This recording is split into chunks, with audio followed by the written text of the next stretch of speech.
Welcome back to the Shine a Light On podcast. I'm your co-host, Jesse Bordeaux, and today we have a very special guest, Phil Paquette, Big Brother Canada Season 4 winner. And today we'll be talking about the pros and cons of reality TV success and overcoming personal struggles, anxiety, depression, through cold showers and breath work. Let's dive right into it. Phil Paquette, welcome to the show, buddy. What's up, guys? How you doing today? Good. How are you? Good. Thank you so much for coming on tonight. I appreciate your time. I'm so excited to chat with you.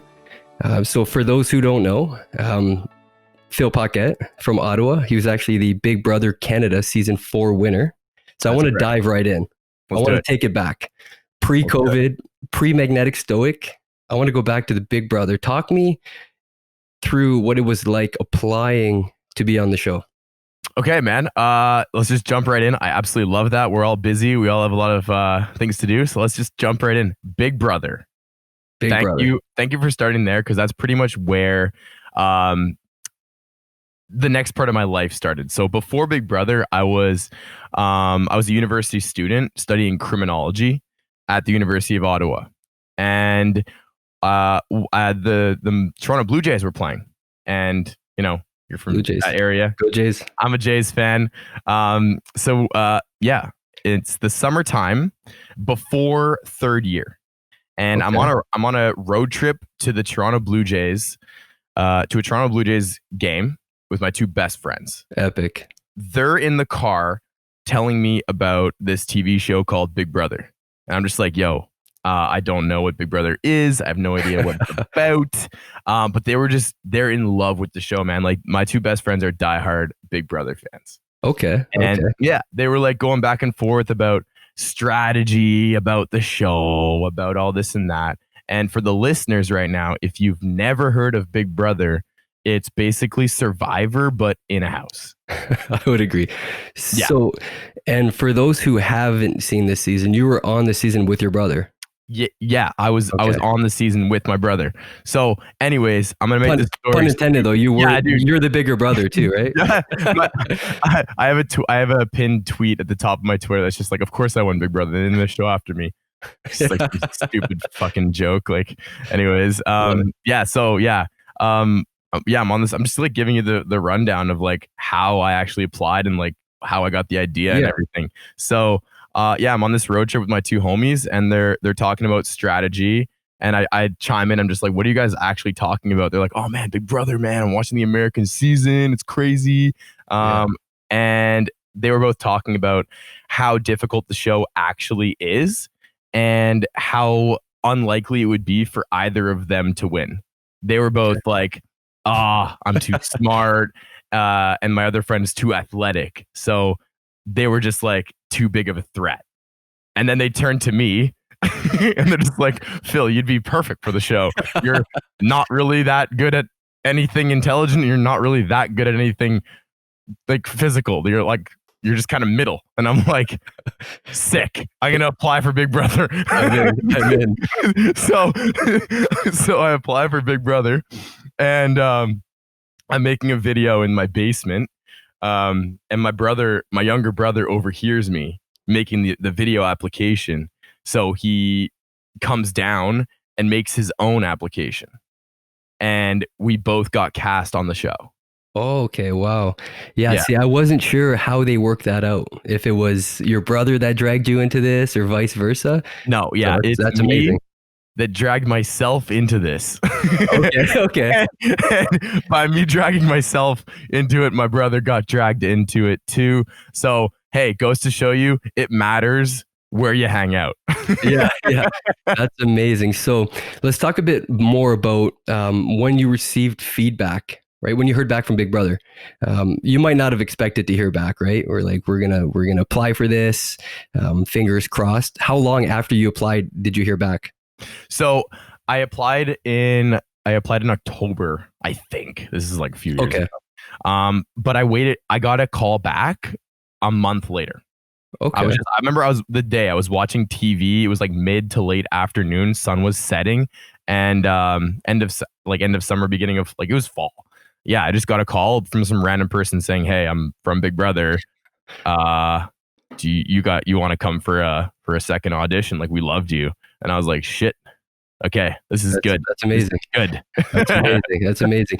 And for those who watch the show know that, usually the first episode they're filming all the contestants and showing their reactions when they found out. So Yeah. talk me through the moment that you actually found out versus the moment that you filmed that scene. How long apart was that? Are you talking about when we get our key? Yeah, when you get the key. Okay. When you get the key and they film your reaction and you do something cheesy like you just found out. Yeah. Well, for me, it was an interesting situation because I had my brother there too. Yeah. And Big Brother was lying to me the entire time. They said that it was only one brother instead of both. Okay, true. So when I was filming, when I was receiving my key, yeah, I had to basically pretend that I was getting it for sure. Because they were like, hey, you're getting your key, just pretend you got it for sure, but you might get cut in a week. Basically was what they told me. So yeah, I got the key. I was like, yeah, it's awesome, but they might just scrap this whole thing and send my brother in the house. So it was kind of like shit like that, but whatever. Yeah. And then you guys spent about what, 77 days in that house? 77 whole days. Jeez. What was that like? Oh my God. Spending 77 days competing in Big Brother is literally the hardest thing I ever did in my life. Like way harder than anything else, beyond a reasonable doubt. Yeah. Just imagine getting tossed in a house with 16. Dude, people are wacky. People are very wacky who go on Big Brother. Yeah, all types of personalities, right? All types of personalities. People are wacky. So I got tossed into this asylum, man, and with 16 other people, and fight to the death. Amazing. Someone's going home every week. So that's as fun as it is. And then you won by, I believe the vote was 7-2, right? So you guys did a good job. You were likable, right? So yeah, I mean, that's it. Okay, a lot of people. I'm just gonna go on one note here. Yeah. People oftentimes think of Big Brother as something separate from real life, and I'm just like, nah. This is just because there's a wall here and some cameras doesn't mean it's like separate. So people, a lot of the contestants I competed against were operating as a different self. They're like, well, I'm in Big Brother. I have to now lie and do all this bullshit. And I'm just like, okay, I'm in Big Brother. I was cast for a reason. I obviously have something cool about me and valuable. So I'm just going to be authentic, be yourself. Like literally. Yeah. And I guess it worked. So I mean, it's not hard to be a nice person. No doubt. So there was a total of 32 episodes out of those 77 days. Correct. 33, I think. Was it 33? Okay, yeah. It's a lot of episodes. I remember watching the season. My fiance and I used to watch the season, so it's pretty cool. It's pretty cool. I mean, coming back full circle and chatting today, right? Awesome. And you guys are still together? Yeah. Oh yeah, we're still together. Attaboy. Yeah. That's cool. We were supposed to get married now. Yeah, I saw that. Yeah. Hey, you guys look happy. You guys were just on an adventure last week. Yeah, we were at a cottage. Well, that's awesome. How's fiance life? Hey, are you married now?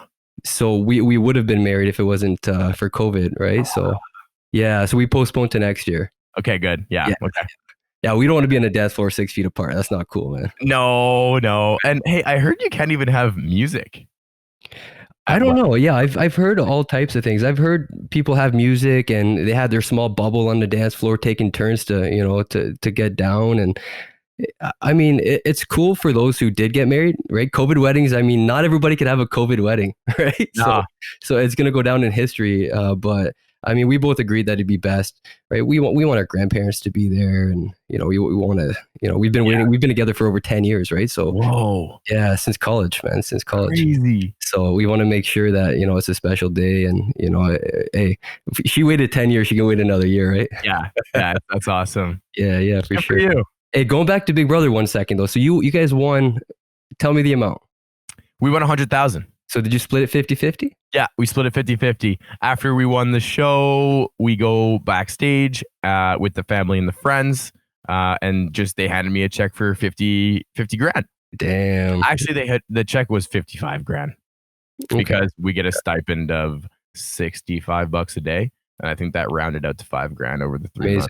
Amazing. Yeah, so it was pretty cool, man. I was like, whoa, I got 55 grand now. Yeah. No, that's cool. That's cool for sure. It's a good experience, right? Would you do it again? Yeah, of course I would do it again, man. No Like doubt. how many people get to go on Big Brother once, let alone like twice? Yeah. Of course I would do it again. Reality TV success, Yeah, man. I That's wouldn't even amazing care if story. I wouldn't even care if I got booted out first week. It's like, yo, it's sick. I did it. That's cool. Yeah, for sure. I know you touched a bit on, I saw in your story on Instagram, you talked about some of your personal struggles prior and sort of during the show. I'm not sure if you were relating to maybe anxiety or depression or whatever it might have been. I know you're a positive guy, lots of energy, but I remember you touching on some of your personal struggles and then how even post success of Big Brother, how it didn't really change things. It didn't make things better. If you don't mind sharing, could you touch up on that a little bit for us? Yeah, totally. I mean, um, you're absolutely right. I mean, having the safety net of 55 grand in my checkings wasn't enough to give me happiness. Okay. It was a long ways away from giving me happiness. And I was young, man. I was 21 in the house. Yeah. And I turned 22 in the house. So like and I after winning that much money and after having like that much, hey, after winning Big Brother, a lot of people know you. Like it's pretty cool, but also not that cool because I was a university student. Yeah. And the max amount of money I had in my bank account was probably like $500. Like literally, like I was a student. I think I had a fucking allowance or something like that. And I was DJing on Fridays and Thursdays. So like, man, I didn't know how to do anything with the money. So that was problematic. And the second thing was emotionally, there was a lot more problems after the show than before the show. Okay. Yeah. So, and I remember distinctly after winning Big Brother, I was at a nightclub doing an appearance this was in Halifax, Nova Scotia. And there must have been 250 people there lined up to see myself, John Party, Cassandra. I think Joel was there, Ramsey. Maybe Joel wasn't there. I'm just imagining him. So Big Brother cast, Big Brother cast, right? So yeah, we were doing an appearance at a club in Halifax, and I was signing this like big ladies like titties. I was signing her titties, and I remember just being so unhappy and so empty in that moment, and I was like, "This is brutal. This sucks." Like I would love to just leave right now and go down the street to the most quiet restaurant and eat with my friends. You know what I mean? Yeah. And that sort of whatever that represents stuck with me forever. Okay. Even till today. Like it's almost like when I meet somebody for the first time, I have to work so hard for them to really sort of feel me and see me. Yeah. Past whatever judgment they already do have. Okay. You know what I mean? Yeah. Oh yeah. Because I mean, you're in the limelight. I mean, eyes are on you. And with producing and stuff, they portray you a certain way too, right? So Yeah, it's easy for someone to, and that's what it is on social media now, right? We go through people's highlights, right? And nobody wants to post a bad picture or talk about the bad day that they're having or even share their struggles, right? So when you meet that person, when we meet, is all we expect is highlights, the highlight reel, right? Yeah. Where if we can be more honest and vulnerable in sharing our feelings and showing that we're not always perfect, right? Things would be a lot easier and there'd be less pressure, right? So how did you deal with that pressure, like moving forward? Do you think it's just time, sort of, as time went on, it sort of became normal for you? Yeah. I think I'm still healing. Like Okay. I think I'm only 26, and I mean I won Big Brother 22. Like that's not that much time. Yeah. And like I think I'm still in some way finding myself and rediscovering the simple joys of life without being so worried about what people think. Because I think for me to be vulnerable and transparent right now, my biggest struggle is a perception problem. I have this issue of like predicting what other people are thinking, and just the fact that that is there in my conscious awareness fucks with my everything. Okay. You know what I mean? Like I love nothing more than seeing you or anybody else just freely expressing. And after winning, I could do that before Big Brother, but after Big Brother and experiencing the hate online and experiencing all this bullshit that comes with being a public figure, just being me all of a sudden was difficult for some reason, you know. And 22, 23, 24, I had a relationship and people attack you and shit like that, and I just don't really wish it on anybody, really. For sure. But at the end of the day, it's part of my journey, and whatever I learned from that and whatever I am going to continue learning is valuable for other people. So thanks for bringing me on the podcast. Hey, amazing. Hey, I find that, through your struggles, you've managed to be extremely positive, right? And I can relate that way too, right? I think that perspective is everything, man. Yeah. Right? So, we can sit here and make excuses and feel sorry for ourselves, but instead we try to get that, those positive vibes going. Yeah. There's a few other things I want to talk to you about that while we're on the topic. I noticed that you're a big fan of cold showers. Oh my God, cold showers. So can you talk a bit about the benefits of cold showers for those who don't know? Oh my God. Okay. So I have dealt with a lot of stress and a lot of anxiety. I went to the doctor to get this all figured out, and he gave me the anxiety test and all of that. And man, my anxiety, I was answering the questions and I was like, man, this is like, I need a bigger scale, because like 1 to 5, I'm just a 5 on everything. This is bullshit. I'm the most anxious person. Like, what the fuck is going on? But anyways, so I went to the doctor to figure it out. They're pretty useless. What was the question again? Cold showers. Cold showers. Oh, that's what happened. Okay, so anxiety, stress.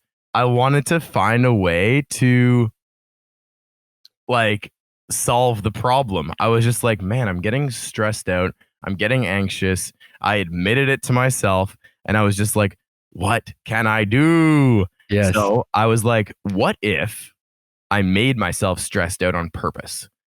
So I was like, how can I make myself stressed out on purpose? Okay, let's jump into a freezing shower and just learn how to turn off our stress response. And then I just committed to that process every single day. And eventually I'm in the cold shower, just kind of chilling, breathing normally, thinking normally, and just not bothered by that stress response anymore. So the benefits of cold showers for me is, one, I realized the distinct energy that is stress.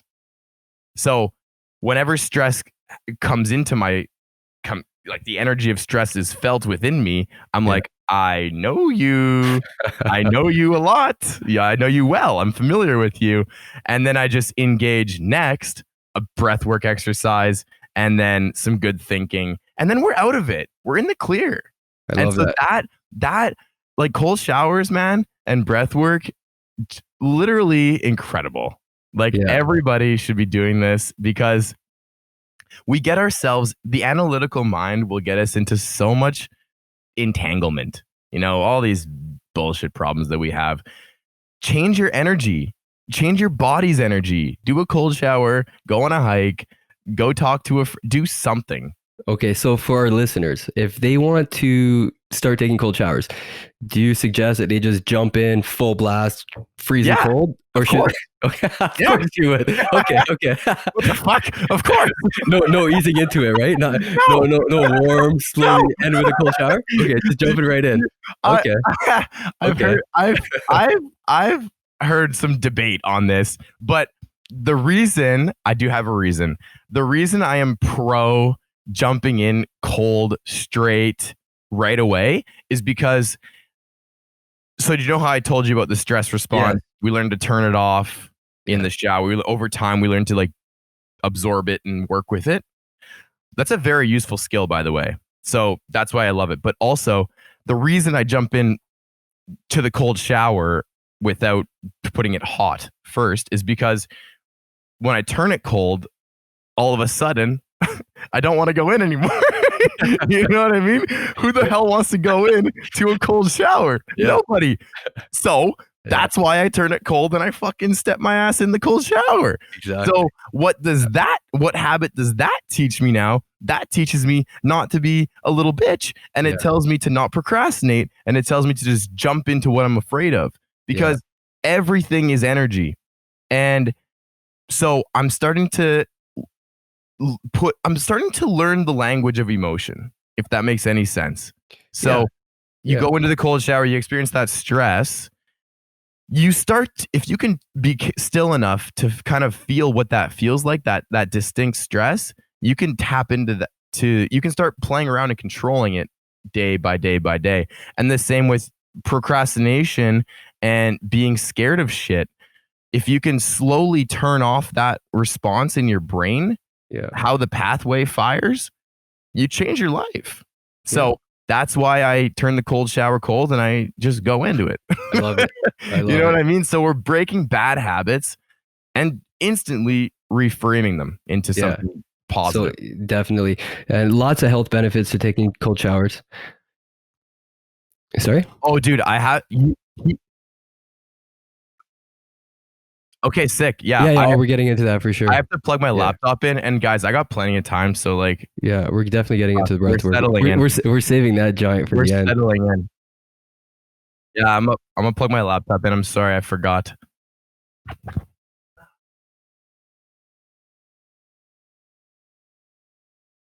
Thanks, Colin. Yeah, thanks, man. I love it, though. I love it, man. That's good. Yeah. Oh, yeah, I know. No, you can't. You're like, that's funny. No, for sure. No, I'll get into that.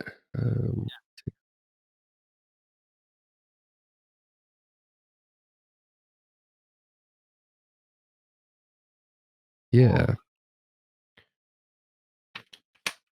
definitely. Sick.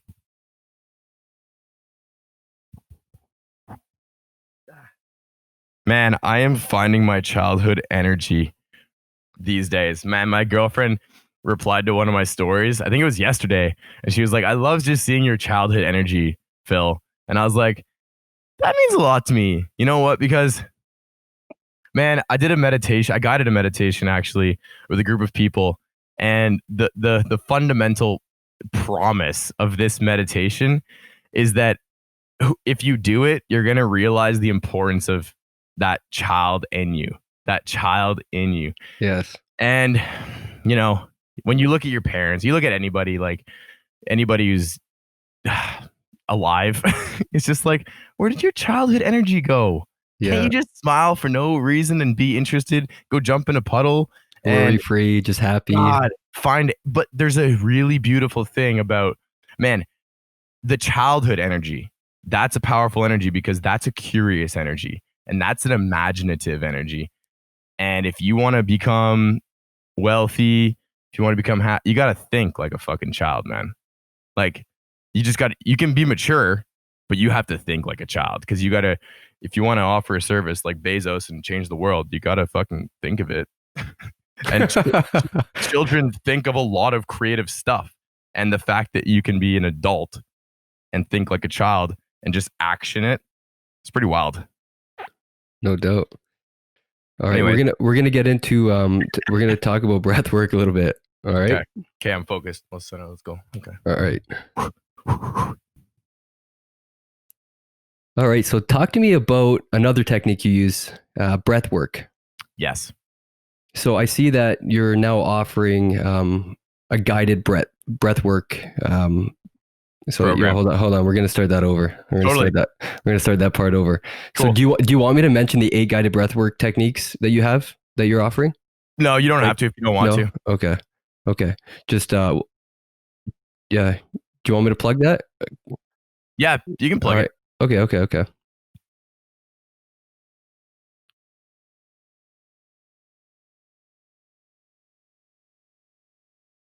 All right. So talk to me a bit about breath work. Breathwork is my greatest ally. Okay. Breathwork, um, it's got a really special place in my heart because I'm an athlete and I become very competitive with literally everything in life. I'm a very competitive person. And I sustained a bad head injury at 18 playing hockey, and I haven't ever, and after having to quit hockey, I've never been able to um, find something that I love doing every single day. So when I was growing up playing hockey, like I just played hockey every day. Super simple. I want to make the NHL. I play hockey. It's super in alignment, perfect. Yeah. But after I lost that, I've really struggled, man, like to find something that I love and that makes me feel incredible. And for me, breathwork is that thing. Breathwork is the addiction that I can do every single day. I don't love working out. I don't fucking want to go work out. I never will. That's not my, I'll go work out because I think it's good for my body, but I don't love it. You know what? I've done it a lot. I don't love it. But breath work, and that's why I think it's so I've tried yoga too. Yoga, it's just not my jam. You know what I mean? Like it's super good for the body. It's just not my jam. But breath work, I think it's because it's so fucking lazy. I can sit my ass down and just feel the best feeling in the entire planet. You know what I mean? It is so accessible and practical. Whenever I get that chaotic mind or the negative mind or the sad mind or the depressed mind, you guys know what I'm talking about. Whenever you experience that anxiety or that stress, that is when I do breath work. And it it does something so profound that I can't even really put words to it. Like I've had fights with my girlfriend and I'll step out of the room, do a breath work and come back in and be literally a different human being. I'll be like, "Hey, look, I don't even know what that was. That was ridiculous. I'm so sorry." It's I don't know what it is. It changed my relationship life. It changed my life. Um, So is that what you're referring to when you mention using breath work to increase frequency? So yeah, to attract positive energy. yeah, literally. I love energy. I know that everything is energy. Like at the foundation of human being is atoms, and atoms are energy, and underneath that is nothing. But anyways, Einstein said everything is energy. Match the desired reality you want, match that frequency with your body, and it has no choice but to attract to you. Nikola Tesla, one of the greatest minds ever to live, said, think in terms of energy, frequency, and vibration if you want to understand the universe. So at a certain point, I'm like, hey, everyone, wake up. We're energy. And I've basically just woken up to the fact that, like, dude, I'm an energetic being. I need to manage this. I need to manage this frequency. And without argument, breath work is the most practical way to raise your vibration. Like somebody challenged me on that. Put this out there, run ads. Somebody challenge me. Breathwork is the fastest and most practical way to raise your vibrational state, hands down. Love it. Love And it. if you practice the law of attraction or you want to just change your results altogether, you need to implement breathwork. Okay. And for our listeners who want to learn more about breath work and maybe get a bit of direction, I see that you're now offering guided breath work techniques. Absolutely. Okay. So Phil Paquette, also known as Magnetic Stoic. What's up? Right. That's the handle, right? Magnetic Stoic. Yeah. On Instagram. I love your stories every day dude. too, man. I love your positive energy. You know, I love when you have the selfie up and you're just walking down the street, just talking, right? Just sharing positive thoughts. I love that, man. Putting yourself out there and being yourself every day, right? That takes courage, man. I love that. I appreciate that so much because those stories that I make on my nightly walks are my favorite. Like they're my favorite. I have in the past gone on those walks and saved the entire story and turned it into a podcast. Nice. Because they're just free flowing, man. And I think that's what everybody loves to hear, right? Am I wrong? No, Like, you're right. I love it. No, it's authentic. It's genuine, yeah, right? I mean, you're live. There's, you're not editing it. You're being yourself, right? yeah. And I think people can feel that, and they love that vulnerability and that positive energy, right? We need more of that, man. We need more Thanks. of that. That's why I was excited to have you on today. And I think our listeners will definitely use you as a resource, to overcome struggles, anxiety, depression, whatever it might be, through cold showers, right? Yeah. So all our listeners, next time you jump in the shower, make sure it's real cold, ice cold, right? Yeah. And definitely reach out to Phil here, and learn some breathing techniques. Breathing is important. I totally agree. Oxygen is everything, Mhm. man. So we need to learn to breathe properly, increase those positive vibes. Yeah. I'll just add, um, the rhythm of your breath and the depth of your breath is going to be your energy ultimately. So the more aware of that you are, the better life you're going to live. It's just that Amazing. Well said. Energy is everything. energy is everything. Yeah. I mean, I'll talk about energy for fucking a week. Man, I'm going to get a master's degree in consciousness. I'm a little nutcase. So you're going back to school? Going Yeah, back I'm to in school? school. I'm in school right now. And then I'm going to get a master's in consciousness. It's an accredited science Man, that's master's degree amazing. That's by amazing. John Hopkins. And I hopped on that. I was like, my dad found it for me. He was like, dude, you want to do this? I was like, yes. Yeah, see, consciousness is it's definitely a word to describe your personality, man, because I can tell you're aware. You're really aware of your emotions. And I think that's something that the majority of people struggle with, whether it's, dealing with, simple emotions like anger and, Yeah. and fear and even, happiness. Yeah. Right. And I think that, without, getting too deep into it is, once we deal when fear and anger and those negative emotions appear to the surface, we like to push them down, right? Hmm. But when the happy feelings come, we like to take advantage of those, and those are okay. But if we learn to deal with both emotions equally, right, that's when we're able to find that balance, Yeah, right? totally. So I think that by being conscious and aware of those emotions and learning how to handle those, like jumping in the cold shower, right? I think that's a good place to start, right? Yeah. So It's a cool thing, man. I don't know why I'm so obsessed with emotions and thoughts, but I am. And I love how thoughts, I'm obsessed with the interplay between thoughts and emotions. So, my biggest goal in life is to help people align their thoughts with their ideal emotion because most people have these thoughts, but they feel these things and it's all confusing. Um, but it's really not that confusing. I mean, we both have the conscious mind and then the unconscious mind. The unconscious mind controls 95% of your life, if well, not 99%. So that's all thoughts. That's all beliefs. That's yeah, all emotions. That's all perceptions. they say thoughts become things, right? Thoughts become things. So most people think that they can fix their problems by thinking about them. No, no. I mean, sure, go do that, but you've got to do something else. And the reason you have to do something else is because you have to switch your habits. So, however you want to switch your habits, go for it by all means.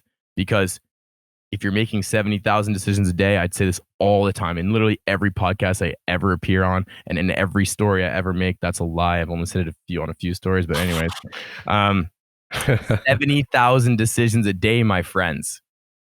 We don't know 68,600 of them. That's Yeah, happening behind the scenes. yeah. Like your tech guy. Imagine your tech guy right now that we can't even see, that's making sure our sound is good, Colin, what are you is doing over there? is, is actually making 98% of your decisions, Jesse. Yeah. Wouldn't you want to at least become more aware of Colin behind the scenes? At least. What I'm saying is any exercise that deepens your mindfulness increases your awareness is extremely powerful, because then you start catching yourself doing a bad habit, catching yourself saying something that you didn't want to say, but you said it anyways,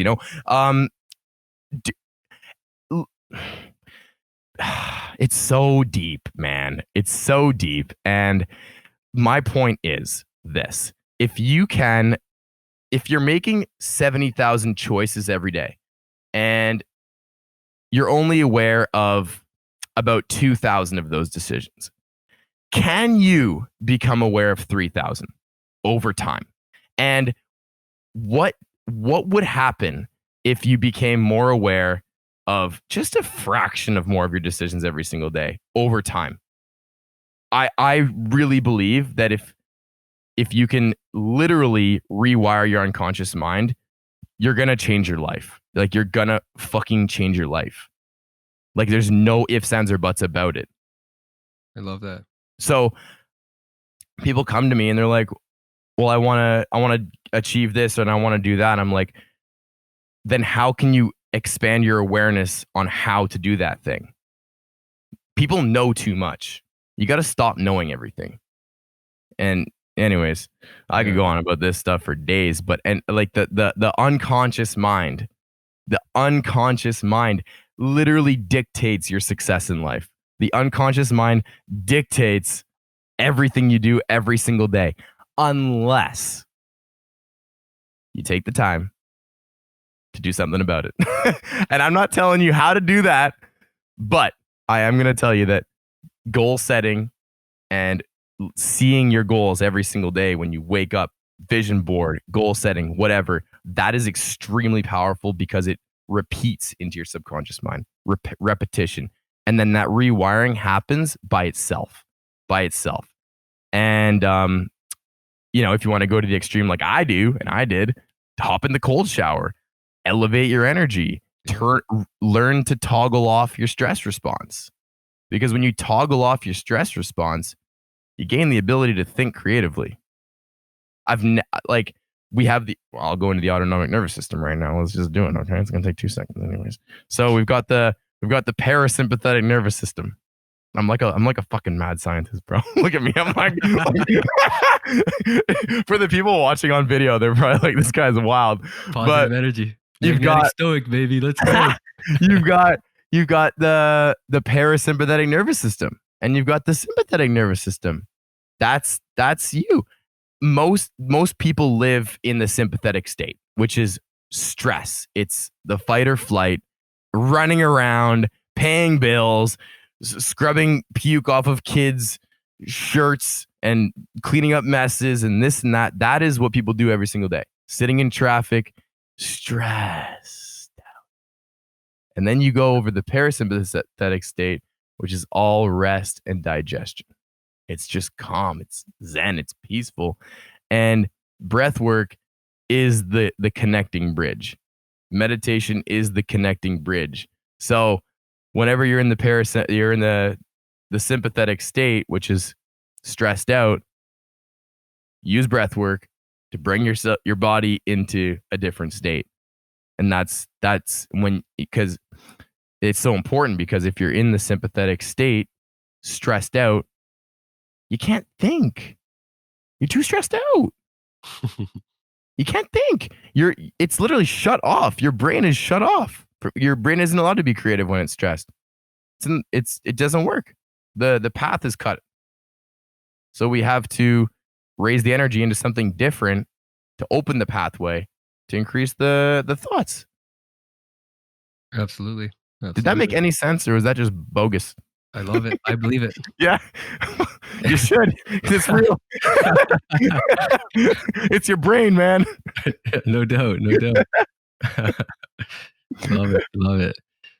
The magnetic stoic. I love it too, bro. I love it too. And the reason I like to brand my stuff magnetic stoic, and the reason I created magnetic stoic altogether is because I'm obsessed with the law of attraction and manifestation, and I'm obsessed with the discipline. I am also a very disciplined person. So and Stoic philosophy is quite disciplined, Yeah. and I've read quite a bit about Stoic philosophy, and I want to read a lot more. I want to read the pretty much everything Marcus Aurelius ever wrote. I want to read everything that Socrates ever wrote, and I want to read um, Cato. I want to read everything Cato ever wrote. So there's a few people from a long time ago that had some really cool ideas, and Okay. they basically created Stoic philosophy, and I want to know everything about it because it revolutionized my life, man. Yeah. So I see you're big on ancient philosophy, right? yeah, yeah, Yeah. it revolutionized my entire life. Like the law of attraction, to me is my faith, and the Stoic philosophy is my discipline. And when I combine those in my life, it's fucking magic. And it's just that it's that simple for me. And I think it's important for all of your listeners and everyone in this entire world to find the core of themselves and to believe that they can also have some say in that too. Like you can create your core. You know what I mean? Like I was super sad. I was super depressed. I was super fucking anxious. I fucking saw my best friend die in front of my eyes. So do you think that's easy to see? Absolutely not. I had a really tough time at the age of 23. And after that, after being depressed for so long, I looked at myself and I was like, bro, like how long do you want to hold the pity party for? Like how long do you want to be sad and come up with every excuse under the sun to not fulfill your life? How long are you going to do this? And so I looked at myself in the mirror and I said, okay, today's the day. I'm going to make a change. And that change was an energetic change. It was an emotional change. I didn't know how to do anything else, but I committed to living a great life. Like, Love that for you. Yeah. yeah, And you certainly are living your best life, right? And we see that every day, man. And there are ups and downs, right? And I think, like you mentioned, having that positive self-talk, that positive voice, and talking yourself out of these situations, right? I think that might be something that we take for granted, right? When we're down in the clutter, right? Feeling sorry for ourselves, right? Having that voice, right? Or that voice of reason saying, hey, get up Mhm. and do something. Not everybody has that, right? Uh, Mhm. It's something that we need to develop, right? If you Absolutely. don't have it, it doesn't mean you can't have it, right? Dude, your listeners, everybody listening to this segment right now, you have to know. You said the clutter of your mind, whatever it is, there is a light. You Yeah, just got to turn it on. And once you turn it on, it grows. And it grows and it grows and it grows and it attracts more light. You can that's light right. 1,000 candles with one candle. It's the same thing with your thoughts. Love that. That's why we're here tonight, shining the light on. Yeah. I think it's really important, man. I'm just seizing this opportunity because like I feel like we got some good points in. And I think it's important for everybody to hear that they are important. Like you're here for a reason.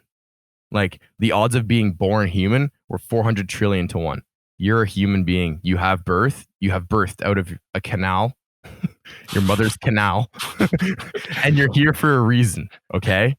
Now, don't put too much pressure on yourself to find that reason, but just know that living in itself there is a good reason. Okay. And if you want to change your life, the next thing you have to work on is just believing that you can. So focus on reprogramming your beliefs and do the right actions. Because what you do every day and what you believe is just going to direct your results. And to me, when I was super anxious and depressed, my biggest goal was to be happy. And I know that that's a lot of people's goals is to be happy. As a matter of fact, I ask almost everyone what their dream is, and most people say it's just to be happy, and which is beautiful. And then I ask, so how's that working out for you? Sometimes it's good, sometimes it's bad. Yeah, But ultimately, if you believe you can be happy, and if you believe you can do everything you believe in. Like there's literally no fucking limits, man. Quantum physics has proved that we know I nothing. agree. So yeah. yeah, I don't know. I don't know. That's just a little rant. Hey man, thanks for sharing those positive thoughts, brother. Yeah. Yeah. I love it. So you believe that you can rewire your subconscious mind, right? Absolutely. Okay. Absolutely. But it is through repetition. Through repetition. Through So repetition. writing things down, writing down your goals, Writing having a them. vision board. Yes. Right. And for me, what I really, really focus on, those things, of course, because of the what it does. So like you see it and it's a picture and it gives you a feeling. That's very important. But what I'm super fixated on right now and what I do with when I work with people is developing the mental model. Developing the mental model of your dream lifestyle and developing the mental model of your higher self, of your dream identity, your dream self expression. So, Jesse, you come to me, you're like, yo, I have this dream. I want to achieve this, that, and that.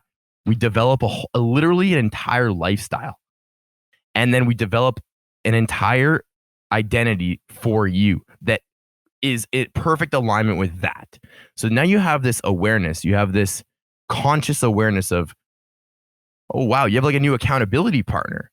Like, okay, let's say you smoke a pack of darts today, but in your dream self, you're healthy with 6-pack abs, not smoking. Like, that is something immediately we got to cut. We got to find a way to bring that down.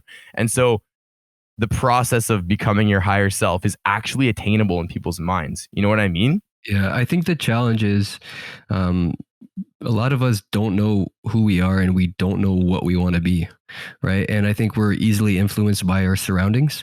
And I think now in the social media era, it's easy for us to to be manipulated and become followers. Totally. Right? We're all followers. If you follow someone on Instagram, you're technically a follower. Absolutely. Right. Absolutely. And I mean, I'm not saying that you can't be a leader, right? Yeah. You can still follow a lot of people on Instagram. You can be a leader, right? But I mean, you have to really sit down and figure out who and what you want to be before you start putting those thoughts into action. Yeah. Otherwise, you're just going to end up exactly where you were before, right? Exactly. And not to discount like what you're doing right now. Most people don't think what they're doing right now is important. They make plans for tomorrow. They think that what they did yesterday was awesome, or it was the last time I ever drank a 40 of vodka was last weekend. I'm never doing that again. Friend calls this Friday. Yeah, you want to send it? Okay, let's go. But like you have to be honest with yourself and about your present moment. And what you said earlier about people don't know what they want to be or whatever, that is so true. That is so true.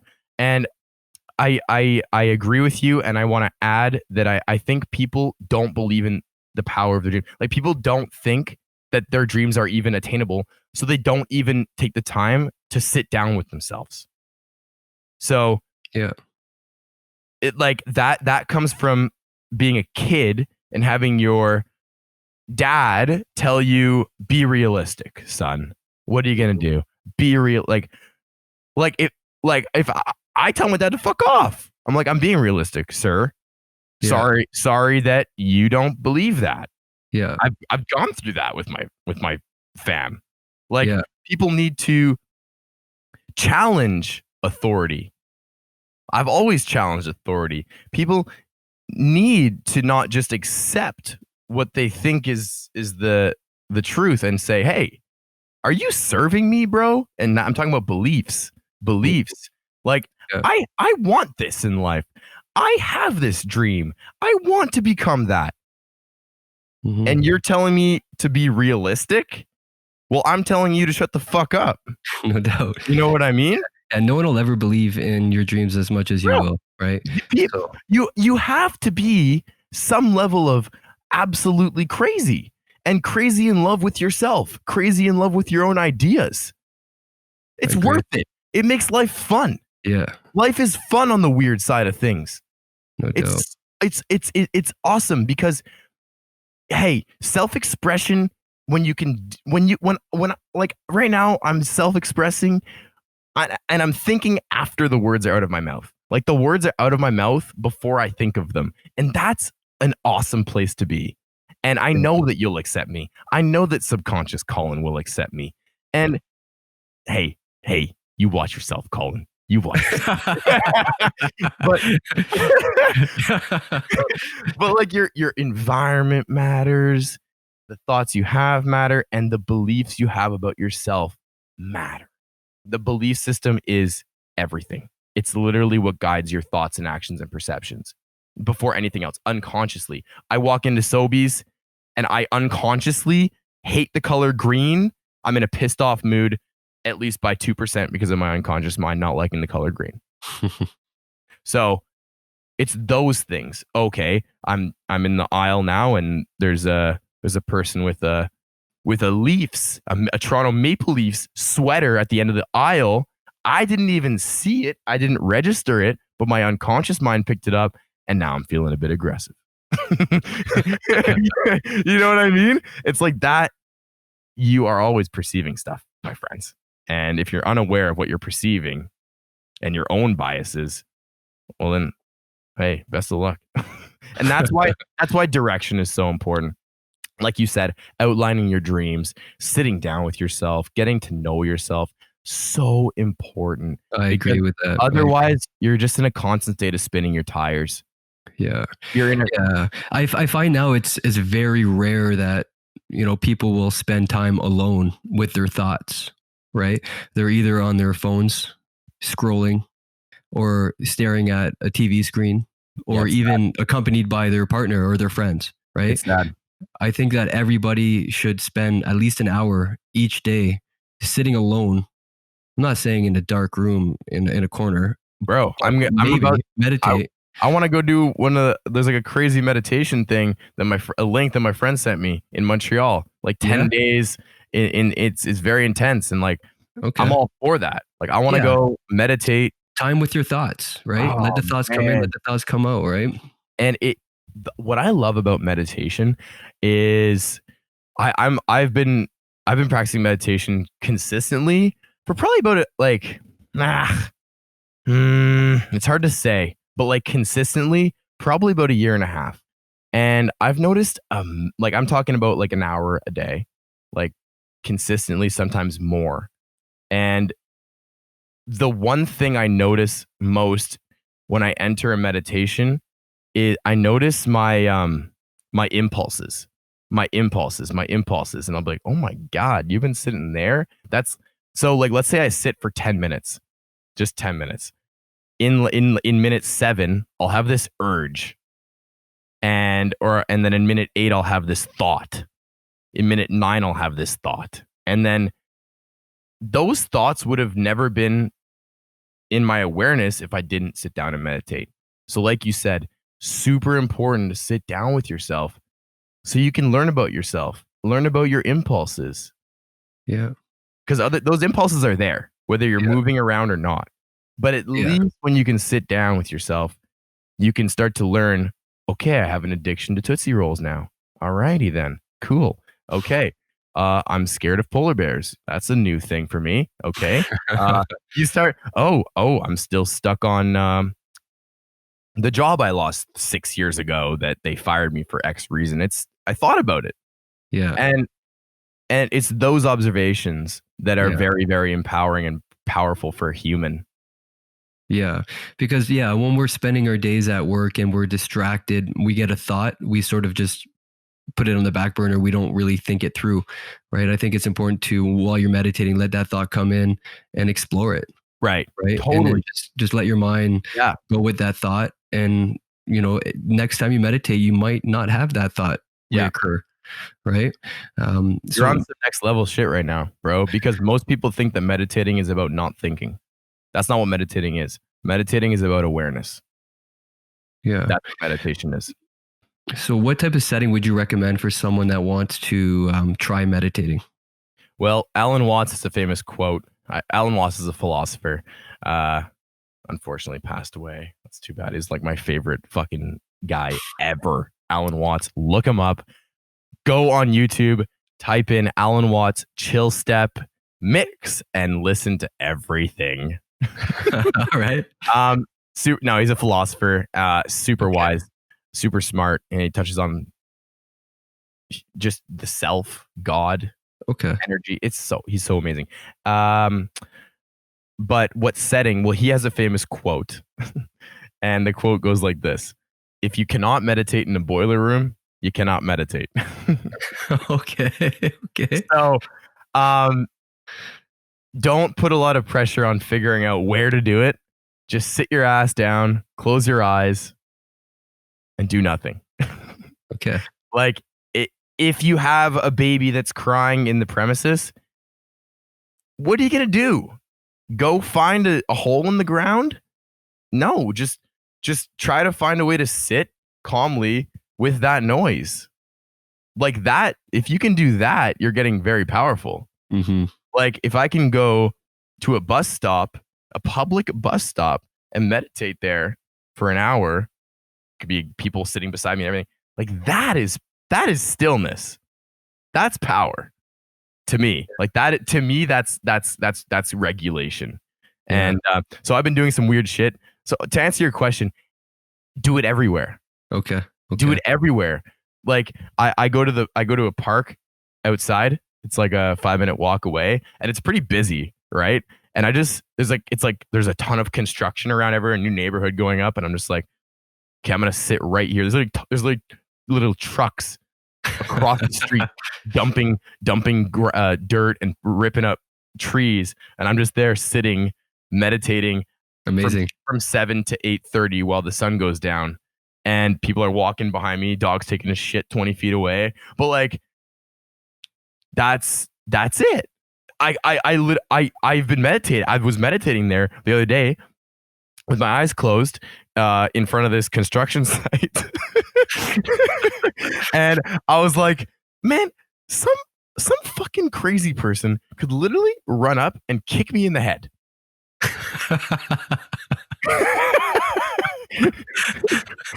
You know what I mean? Yeah. And that thought came in. I'm sitting there, everyone's walking behind me.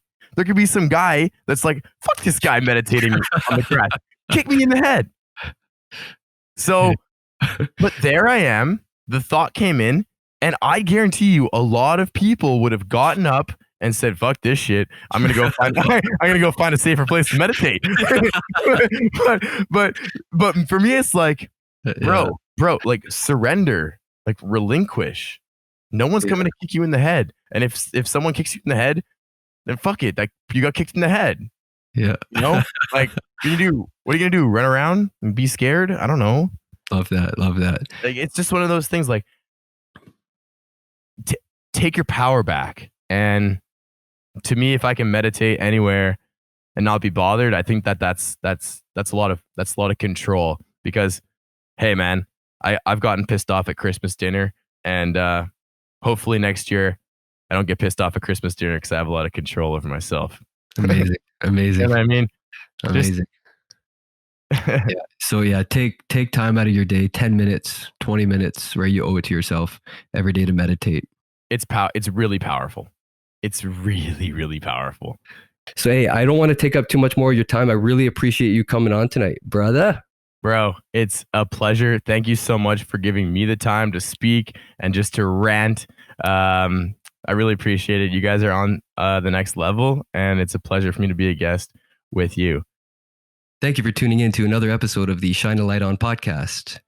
I hope you enjoyed the conversation with the high energy Phil Paquette. Please remember to like, comment, and subscribe. And until next time, fear less, love more, and always have hope.